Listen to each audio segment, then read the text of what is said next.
Good morning. Welcome to Trading Hour. I'm Reema Tendulkar with Mia Sonia Shenoy and Pavitra Parekh. And we just got the mail, right? It's officially Christmas now. It's the fourth last, week before we wrap up 2022. We're dressed for it as well. We're dressed for it. We're in the Christmas spirit already. We just got a mail that, right? Internally, we're going to start our Secret Santa. So the planning is all begun.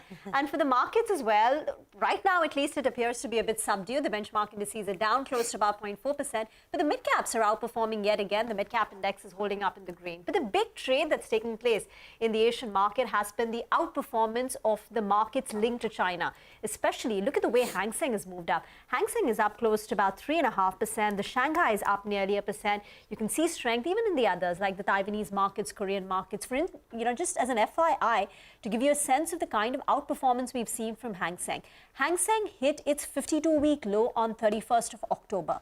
From that level, Hang Seng has rallied close to about 32%.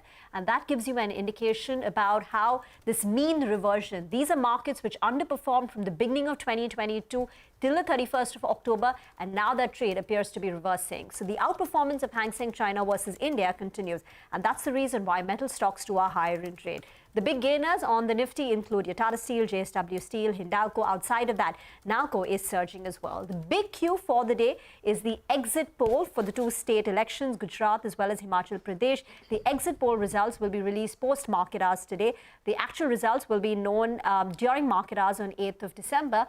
But that's going to be something the street will be tracking. Hi, girls. I think you said it right. I mean, this is the last full week that the market is going to focus on cues. After that, come 15th, people are going on leave. They're celebrating Christmas, New Year. So it's going to be slightly low in terms of action as well and no directional move. I think even foreign investors don't take large calls towards the end of the year. They wait for the start of the year and then we're heading into the budget. But a couple of more things. There's the RBI policy as well this week. And the expectation is that after the inflation level fell below 7% in October, the RBI could go easy on rate hikes. So about a 35 basis points rate hike is what the RBI could come out with this time around. But let's see, there's still a long trading day ahead. But for now, it's very, very quiet, just ambling around these levels, Pavitra. Yeah, very quiet. But I think it's encouraging, right, that the mid-cap index, small-cap index are still outperforming right now, even on a day when the frontline indices are seeing some cuts. In terms of what's doing well today, it is the metals pack, like Reema pointed out. And on the downside, you're seeing IT, FMCG, you have Reliance, which is in the red today. But of course, this is after, it rallied hard the last week. So that one is seeing some cuts. In terms of cues, Reema's already spoken about most, but you'd also watch out what's going on with crude because that has seen quite a jump after the OPEC meet. So keep that on your radar as well. So that's everything that we're tracking in terms of market action. We will come back to this, but first up, let's run you through everything that we have lined up for you on the show today. Stock slip as the street turns cautious ahead of the RBI policy meet, with China emerging from the lockdown. Energy and IT lead the declines while metals and realty buck the trend. The mid-caps are steady. We'll discuss the way forward for the market with Manish Kumar, Chief Investment Officer at ICICI Prudential Life Insurance. And with the wedding and the holiday season upon us, Kavinder Singh, the MD and CEO of Mahindra Holidays and Resorts, will be joining in to discuss demand trends in the hospitality space. LTI Mindtree shares list on the bourses. What lies ahead for the company post-merger? A quick analysis is coming up for you on the show. And Persistent Systems is on our radar after JP Morgan downgraded the stock to a neutral. More details on this coming up on the show. M&M Financial and Angel One also in focus on the back of their November business updates. We'll get you the highlights in just a bit. So all of this and lots more over the next 60 minutes.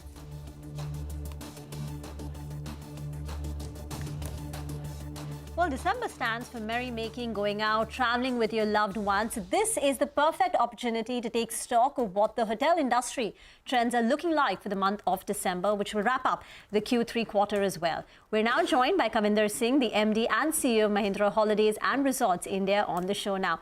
Mr. Singh, morning. Reema here.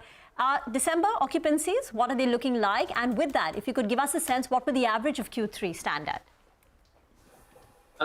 You're right. The festive season has taken its grip. The occupancies are looking very, very good. In quite a lot of our resorts, we are full. But if I were to look at our full 86 resorts, we are still at around 85, 86%. So there are obviously some more resorts which could get full as the time closes nearby. November went off very well with about 84% occupancy. if I were to look at the full quarter, looks like we are going to be crossing the 85% levels if I look at the October, November, and December. Okay, 85% levels. What about membership additions? I mean, now that things have come back in a big way and, you know, demand trends have picked up in the hospitality space, are you looking at a large number of membership additions? What would the run rate be over the next 6 to 12 months? So member additions have already gone up. If you look at our Q2, we ended up doing about 4,400 members addition. That was a 12% rise on a year-on-year basis. And as we look into this quarter and ahead, typically the Jan-Feb-March quarter is a very good quarter for member additions. And October, November, December is also good, particularly the December month. So we are looking at member additions moving up. And when we look at, as since you said, 6 to 12 months, so we are seeing our trajectory of member additions moving up northwards quarter on quarter. Okay, that is on member additions. Good morning, Mr. Singh. Thanks for joining us. Can you also tell us what is the number of memberships that come up for renewable this time? So in our case, as you know, that the memberships are for longer tenure, and all people do is the annual fee payment. So that's not so much, we don't call it as renewal. So most of the members pay their annual fee if they have to holiday in our resorts. The renewals that will come up will be 4 or 5 years later, when the early stage of our memberships, which we sold 25, 30 odd years memberships, once they begin to go away, then there will be renewals or new member additions that will come into that inventory, which is already built basis the capital that the members provide us. So December is the time where we make year-end, New Year resolutions, and CEOs make the strategy for next year. So tell us, what is the 2023 game plan, the objective for Mahindra Holidays, the top 3 of them, especially if you have numerical ones? Yeah. So the top 3 numerical ones, the game plan for Mahindra Holidays is very, very simple and very clear in our heads. Number 1, we will continue to drive inventory additions. If you look at last 2.5 years, we added 1,000 rooms. And mind you, when I talk about these occupancies, this is even, with the enhanced rooms, we have been able to fill up our rooms at 85% levels. So we keep adding rooms and rooms keep getting filled. And therefore, the idea is to keep accelerating the inventory additions. If you look at Q2, September to September of last year, we added about 500 rooms in that that 1 year period.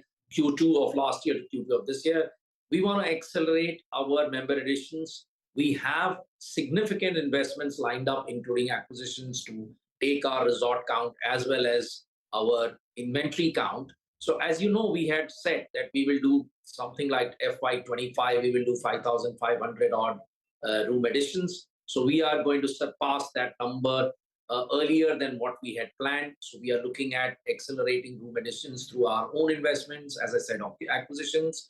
We have about 1,200 crores capex, which is already underway. And we are well on track to add the inventory, as I stated. Now let's come to the second numerical metric, which is the member additions. Our member additions are looking good. We typically do about, if you look at last year, we closed at about 12,000. You can see our run rate. We are going to be obviously much better than what we did last year. And that is now seen in the last 2 quarters already. So we definitely will significantly cross our last year member additions. And in the year ahead, we want to beat that number as well significantly.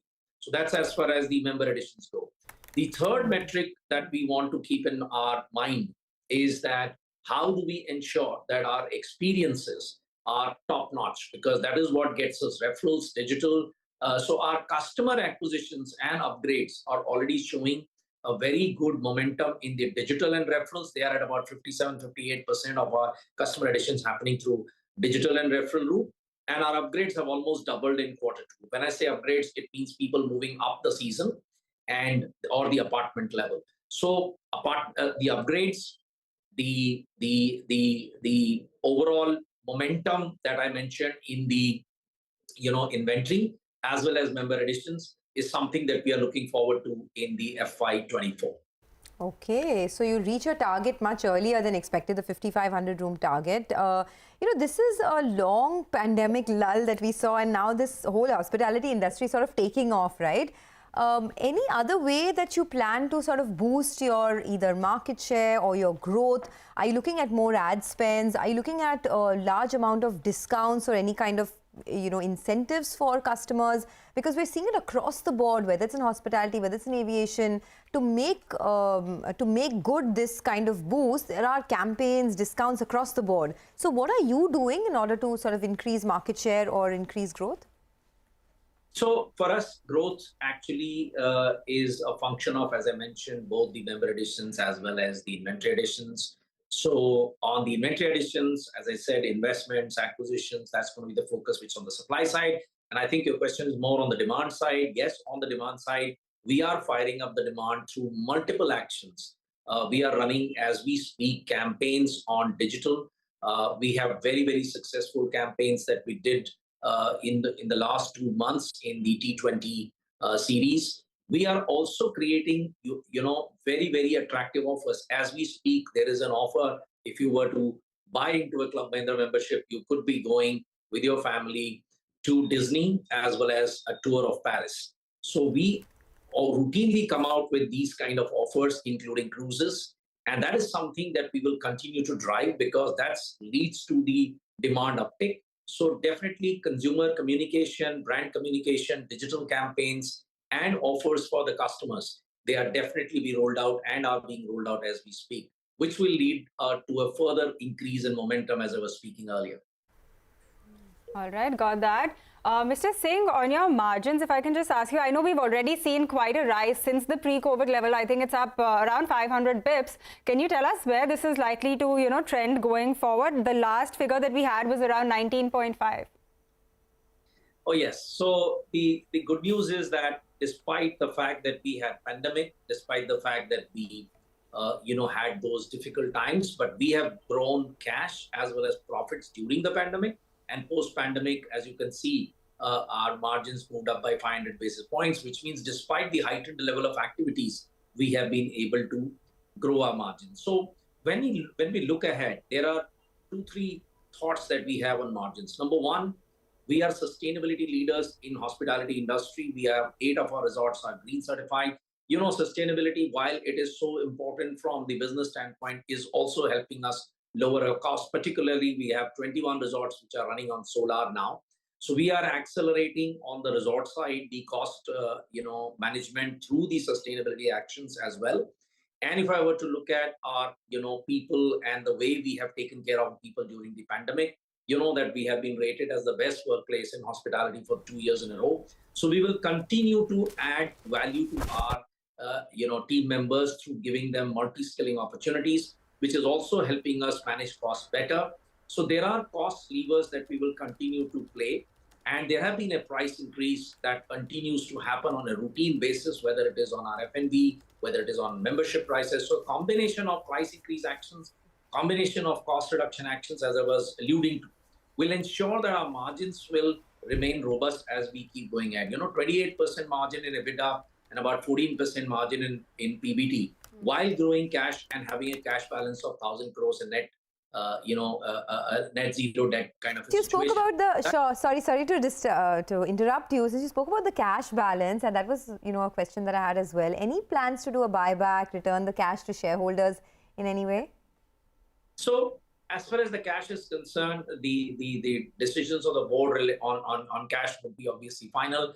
The view that I have, and obviously it is synchronized with the board, is that we will continue to use the cash to grow the business. And as far as dividends are concerned, that we have a technical problem of not being able to offer dividend to our shareholders, because when we moved into the new accounting standard, there has been a transition kind of a reserve that has taken into the book. So it is a very technical issue, and therefore we are not allowed to pay dividends. Still, we are able to take care of that technical issue. So it is more technical because we have cash, we are making profits, yet we are not able to pay dividends. But the moment we are able to come out of it, and that could happen sooner than later, then definitely there would be a plan to ensure that our shareholders are suitably rewarded. Meanwhile, our idea would be to continuously deliver on performance, which hopefully will reflect in our share price as well. So very quickly, one final word. The inventory addition target of 5,500, which was earlier anticipated that you will hit by Q4 FY25, you're now saying you're likely to achieve it sooner than that. by when? Will it be Q1 FY25, Q2? Any updated target? So internally, our aim is to hit that number earlier. And yeah, I mean, we are not that fine which quarter, but you can see we are tracking better than what we had planned. And it will happen because of the aggression that we have shown in being able to take in new resorts and also look at acquisitions. All right, Mr. Singh, we'll leave it at that. Thank you very much for joining us today with your outlook. That is the management of Mahindra Holidays. They're saying they're going to hit that 5,500 room target before FY25. So ahead of what they estimated earlier, you know, November has been a good month for them with occupancies currently at around 85%. So many rooms. It's only fair that we go out there and make use of all those rooms. You've just come back. Well, there's no harm, right, taking another holiday. It's the end of the year, guys. You all need to make the most of it. We would love to do that. So we should plan our holidays. But for now, we're going to get into a short break. When we come back, we'll shift focus to the world of commodities. We'll tell you what's going on with the world of metals because Manisha will join us. Welcome back. You're still tuned into trading. For the market, it's around a 50-point cut. So we're towards the lower end of the trading session. But while for our markets, it's very quiet, the commodity markets are not quiet at all. And there's lots going on in the world over there. And Manisha, tell us what's going on with metals. Oh, well, very, very strong day yet again. You know, the month of November was the best in many months. Actually, one of the best months in 2022 when you look at across metals there. And December has started on a very positive note. We already were working with stronger fundamentals like the decline in US dollar. The index is trading at a 4-month lows and we've seen that holding below 105. There also is now a 92% probability as per the CME fund tools, which says that 50 basis point of a rate hike is what the markets are factoring in. And the major card really is China, which seems to be dialing back more restrictions. Bigger cities are opening up now. And as China has said that they will be easing restrictions for many other cities as well, has been clearly positive. China, in the meanwhile, also has done financial liquidation injections. We also have seen stimulus measures coming in. The reserve ratio has been cut by 25 basis points in the previous week. So there's a lot of impetus that is coming in from China supporting the metal prices. If you look at the copper prices itself, we saw nearly 6% of gains in the previous week. It's trading at a 4-month highs right now. And today during the day as well, it's up between 1%. All the metals actually trading 1 to 2.5% on the higher side. So very strong gains coming into the market here. For copper, it also is about the lower production in Chile, where we have seen production decline by 6% in this year. There have been concerns in Peru. The inventories on LME for various other metals has continued to decline as well. So that continues to be a supportive factor. But not just industrial commodities. Take a look at the precious metal prices. You have gold prices trading at above $1,800 per ounce. It's a 5-month highs for gold. And we have seen prices gain up for a second straight week this week as well. Silver is trading at a 7-month highs and we are trading above $23 per ounce. So very strong going for metal prices. And we are looking at very positive outlook cues coming in for the 2023 as well from banks and brokerages. Okay, thanks a lot, Manisha, for that. Well, for the market, it's quite flat actually, but it's off the lows of the day. The Nifty is now down just about 60 odd points. The mid-cap index and the bank Nifty are off the lows and now are trading in the green. Couple of stocks do deserve mention though. M&M Financial has hit a fresh 52-week high after the disbursement data that came out a while back. So we'll talk about that. We'll also get Gaurav Ratnaparkhi of Share back to trading hour. Now, before the break, we told you how one of the top stocks in focus today is M&M Financial. In fact, the stock has hit a fresh 52-week high after reporting its November business update. What went so damn right? Abhishek is here with details. Abhishek, over to you. Well, M&M Finance gave its business momentum numbers for the month of November. The disbursements were at 4,500 crore, which is down about 14.3% month on month. So this is the highest decline in terms of percentage-wise on a month-on-month basis that you are seeing in last 7 months. However, collection efficiency has improved to 96% in November when compared to 91% in the month of October. And the gross NPA ratio has remained stable at 7% for November when compared to 7% for October. However, it's up slightly from the number that you saw in September, which was at 6.7%. So analysts remain bullish on the stock. CLSA has a buy recommendation with a target price of 260 per share. They say that the disbursement traction has remained healthy and collections were strong, while stage 2 declining is a positive trend and stage 3 has stabilized. So management does expect both to improve in the month of December. So So Q3 FY23 numbers could be healthy on the asset quality front. The only negative surprise they expect from the result could be either on the net interest margin or on the OPEX front. Morgan Stanley also remained bullish on the stock with an overweight rating and a target price of 275 per share. They say that the disbursements and collections have been strong in November, aided by the macro tailwinds as per management. So collection efficiency in November has increased both month on month and YOY. So with gross stage 3 remaining stable and stage 2 also continuing to improve, the worry on asset quality has actually been less of a worry right now. Back to you. Abhishek, thank you very much for that. The other stock, which is on our radar on the back of its business update, is Angel One. Surbhi is here with the details. Surbhi? Angel One has released their November business update and it's a weak set of numbers. Their gross client acquisition was down in third consecutive month. It was down 6% on a month-on-month basis. Their number of orders were marginally up, but this is mainly because there were higher number of trading days this month compared to the previous.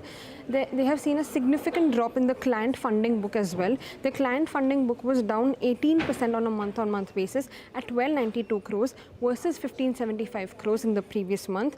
It has lost market shares across all segments, F&O, equity, cash and commodity. First time in 7 months, it has lost market share in the commodity segment. It is down 210 basis points at 51.3% versus 53.4% in the previous month. Surbhi, thanks a lot for getting us all of the details on Angel One. But a quick look at the market now. We're currently seeing around a 60-point cut on the Nifty. So we have come off the low significantly, but it's still around 0.3% lower. The mid-cap index is holding up with a gain of around 40 points. So let's get you a technical check now. Gaurav Ratnaparkhi of Sharekhan joins us for exactly that. Gaurav, good morning. Thanks a lot for joining us. So we have ourselves a bit of a down day, but it looks quite quiet. And I guess the encouraging part is that the broader market is really holding it together today. Yeah, good morning. So that's right. Broader market has some catch up to do. It has seen some underperformance in last few weeks, and after that, it has given a good breakout. So I'm expecting that this breakout is likely to sustain, and the mid cap and small cap indices can continue to do well. Even in fact, if you look at Nifty, it has seen a profit booking which got triggered in the Friday session after having run up for 8 consecutive sessions. Nevertheless, with this minor degree dip, it is testing a crucial short-term support zone, which is likely to attract fresh buying support. So 18,600 is a crucial level for Nifty, which was acting as a resistance and is now acting as a support as per the principle of role reversal. So this is a good level for short-term traders to initiate fresh long position, keeping a stop loss at 18,500. And I'm expecting Nifty to revisit the recent high of 18,888 with potential to test even 19,000 from short-term perspective. And in fact, if you look at Bank Nifty, then it is relatively holding out well today. Yes, it has become flattish in last 3-4 sessions. Nevertheless, it is still managing to hold on to its higher top, higher bottom formation on the daily chart. And 43,000 is indeed acting as a good support. So even for Bank Nifty traders, this is an opportunity to buy with stop loss at 42,800. Initial target will be 43,500 and the subsequent will be 44,000. And these are the spot levels I've mentioned. What about individual stocks? What are you looking at? I mean, if your targets are eventually 19,000 on the index, where do you see the leadership emerge from? Yeah, that's right. As I mentioned, Bank Nifty is relatively likely to outperform. So I have picked up one from the banking space, that is IDFC First Bank. This stock has given a fresh breakout today itself after a prolonged consolidation in last few weeks. In fact, even if you look at the recent structure, then the stock was forming a triangular pattern on the hourly chart. So it has given breakout from that triangular pattern as well. So it has some catch up to do as compared to its peers, which have already run up. And the daily Bollinger Bands have started expansion, which shows that the stock can continue its journey on the way up. So expecting a significant upside in this counter, can buy at current level with stop loss at 59, and the target on the higher side will be 66 and 68. And the second one I have picked up is a relatively subdued counter. In fact, this counter has seen a decent or a significant underperformance in last couple of months, that is Jubilant Food. And after that, it is now forming a base for itself. If you look at the hourly chart, it is in process of forming a base triangle and it is preparing for that breakout on the higher side. So although the breakout is yet to happen, it looks on the cards. So one can initiate at current level with stop loss placed at 539 and on the higher side 565 and 585. These are the two targets. So good risk reward available at current level for Jubilant Food on the long side. Thank you very much, Gaurav, for joining in. Need to get into a short break. When we return, we'll put the spotlight on a whole host of... Back, you're still tuned into Trading Hour on CNBC-TV18, and let's talk about some individual stocks which are in focus on the back of brokerage notes. So Persistent Systems is on our radar after JP Morgan downgraded the stock. Remember, this comes after JP Morgan had actually upgraded the stock in October. So Nimesh is here to tell us what's driving the downgrade this time around. Of course, the stock has rallied a lot since that October upgrade. Nimesh. So what led to the downgrade is the fact that after that upgrade in October, the stock has rallied 31% versus the IT index, which is up only 14%. So there has been a big outperformance on the stock in the last 2 months since the last upgrade. And now JP Morgan believes after a 31% rally, the stock is fairly valued at 32 times 1 year forward price to earnings. And it is trading at a premium to all the global peers. In fact, the Q3 could be a surprise, and that's something they'll be watching out for. But in case there is no big surprise in the Q3 earnings, they do not see any positive catalyst, that can drive the further re-rating. So after a 31% rally and the stock is fairly valued now, JP Morgan has gone ahead and downgraded the stock again to neutral from overweight, and they've written a target price of 4,100 on Persistent Systems. Okay, thank you very much for that. The other one in the IT pack that we're tracking today is LTI Mindtree. Well, the two are listed together. The two have been merged, and from today, they will be trading as a merged entity. The new name is LTI Mindtree. The ticker name is LTIM. Earlier, it was LTI for L&T Infotech. Now it will be LTIM for LTI, Mindtree. What has changed is, if you remember, that there was a swap ratio involved. 100 shares of Mindtree were going to give you 73 shares of LTI. Now, the shares of Mindtree get extinguished, and in lieu of that, you got LTI shares, and those extra shares will be available for trading from here on. So the share base has been expanded from here on, so there is more supply in the market. What about the merged entity? It is the 6th largest IT company by way of revenues. The annualized revenues is in excess of $4 billion. It's the 5th largest IT company by way of market capitalization. Its market capitalization is close to 1.5 lakh crore rupees. The merger of these two companies, LTI Mindtree, was seen complementary. When we chatted with the management last month, they said that the combined entity will have more than 700 clients, but only 10 to 12 of them will be an overlap. What's the risk? Expensive valuation amongst the mid-cap pack, amongst the large caps now, because it does get counted as a large cap. Its valuations are higher, closer to 29 times. And also some shareholders were earlier holding two IT companies, right? They had Mindtree as well as LTI. Now they will have far more shares of one entity. So suppose someone wants to pare down their exposure to one IT company. Because of that added supply, there could be some amount of selling. But on the whole, no impact on the stock price. Today it's down a tad bit. Okay, by the way, the IEX November update is also flashing for you on your screen, both on a year-on-year and on a month-on-month basis. There's a fall that we've seen. However, the average clearing price in the day-ahead market has gone up about 20% month-on-month. So that's IEX for you. But Rima, Nomura has also written a note on the revenue growth outlook for the tech sector. And that's interesting because if you map the full year, the technology stocks have been the biggest losers this year. So is there anything positive in that note? Well, let me tell you first what the note is, and then you tell me whether you think it's positive or no. So they've analyzed some of the big companies who are clients of these IT companies. So usually you would say the top 2,000 global companies. In that, they've seen the financials and the expectations of the top or the large 1,000 companies. Right? So they're saying the growth estimates are actually coming down. They're dwindling for these large companies, which would be clients. So just take a look. In the technology basket, in May, 6 months ago, the estimate was that next year, these companies will grow closer to 10%. Now the market, Bloomberg estimates are that these companies will only grow at 4.1%. BFSI, where the IT companies have the largest exposure, 30-35% of their revenues. 6 months back, the expectation was these BFSI clients of IT companies will see a growth of nearly 6% next year, 2023. Now they're saying it could actually be a down year for them. The revenues might decline. And that's the trend across the various verticals. Now, tech budgets are linked to the revenue growth of these enterprises. So if the revenue growth is now going to slow down compared to what the market was anticipating 6 months ago, there will be a slowdown in tech spends as well as tech demand. They're saying that yes, broadly, tech adoption continues to rise across industries. But if you compare it to 12 months ago, you compare it to the tech spend that we had over the last 2 years, there will be some amount of deterioration. So Nomura itself is lowering its expectation for what IT companies, Indian IT companies, will grow.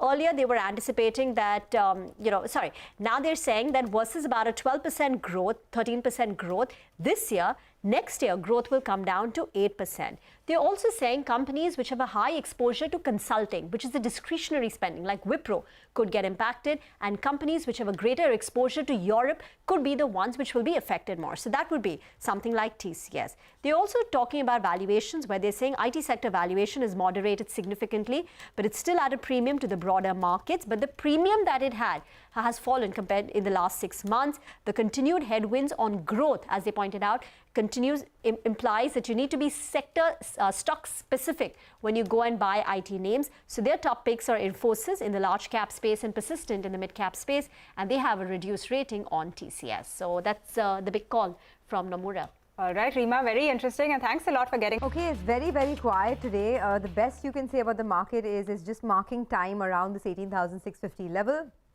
which is not a bad thing given the kind of run-up that we've seen over the last many days. Manish Kumar, who's the CIO of ICICI Prudential Life Insurance, joins us now with his view on the market and the way forward. Manish, good afternoon and thanks for joining us. What are your thoughts on how the way forward could look like? I mean, we're at the end of this year and it's been a great calendar year if you look at it from an equity market standpoint, although portfolios are not reflecting that much enthusiasm. Tell us about what are the sectors that you're betting on and how are you approaching the new year? Good afternoon, and thanks for inviting to your show. Well, we remain constructive on the equity markets from a long-term perspective. I think we have been in very good shape, both in terms of economy as well as the markets. Indian economy has been doing quite well, and this is despite the 200 basis points hike in the interest rates that we've seen recently. The earnings growth has been also strong, and therefore there is every reason to be positive from a long-term standpoint. In the last 2 years, there have been two big levers or drivers of market performance. One was the benign US Fed policy that was the earlier part of the last 2 years, and then abundant domestic liquidity in the last 1 year, thanks to particularly low deposit rates in the banking system, because of which we saw a natural shift from bank deposits to equity markets, and that is also visible in the low deposit growth. Going forward, if I have to take a view for the next 12 months, I think investors, while we are positive from a long-term standpoint, I think one should be bracing for some short-term volatility, because at the margin, US Fed has been tightening, even though the pace of tightening is going to be more gradual. And at the margin, domestic liquidity is also moderating.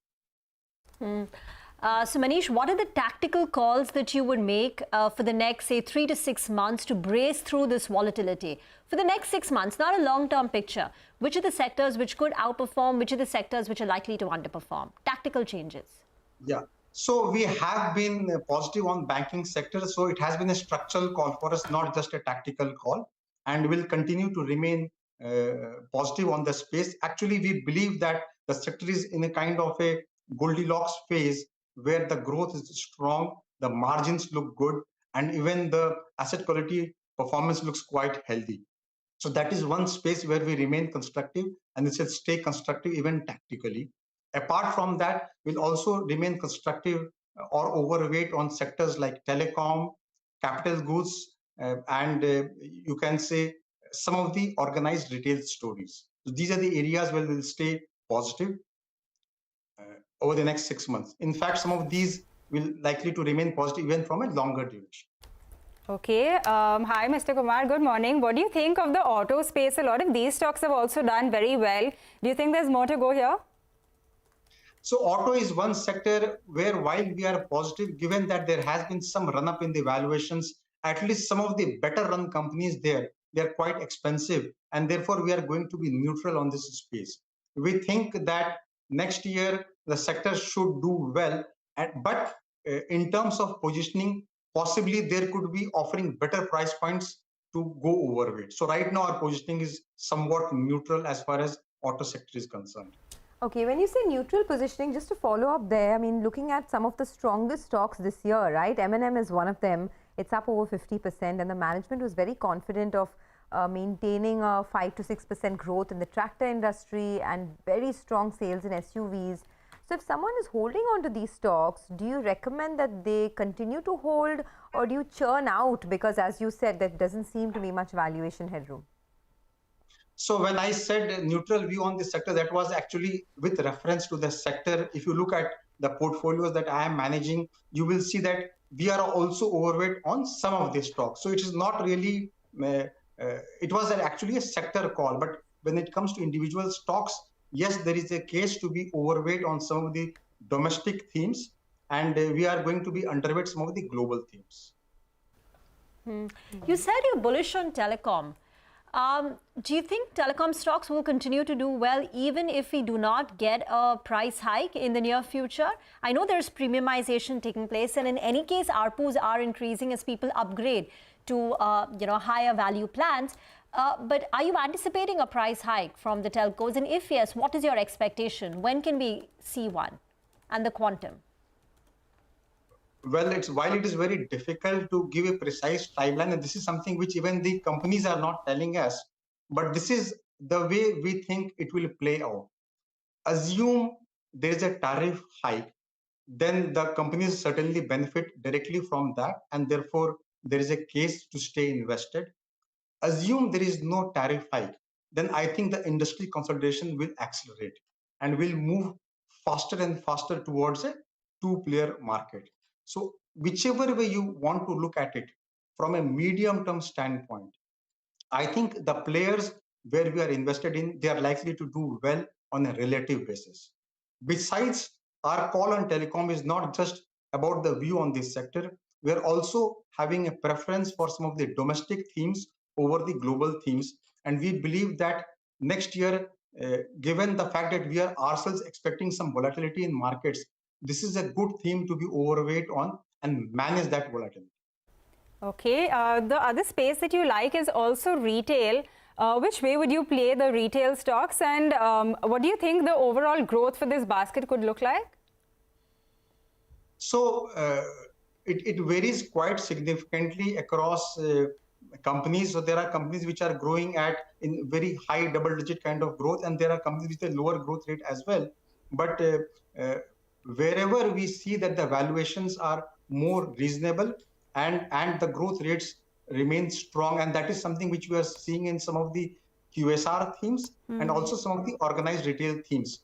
And when I'm talking about retail, it's not only about the portfolio that I am managing, but also for all the portfolios that we are running as a house. Okay. Well, just going by what has taken place this year, we were talking about some of the strongest stocks, right? We referred to M&M. The other big movers are names from the Adani Group. Adani Enterprises up 120% this year. There's Coal India. There's also ITC, which surprised everyone and gave us almost 55% growth this year. Particularly on names like ITC, do you see a lot more traction here? You may not want to comment on individual names, but on the sector itself? So, yes, you're right that it will be difficult for me to comment on a stock, but as far as consumer sector is concerned, and partly because of our views on the markets, partly because of our views on global economy, we have been somewhat neutral to marginally overweight on some of the stocks in the space. And that has actually helped us in the last 2 years. And we are of the view that given the current positioning of most of the other peers, be it insurance or mutual funds, who are underweight this sector, even the FIs are underweight this sector. So we believe that we'll like to continue to be neutral to moderately overweight, at least for the next 6 months.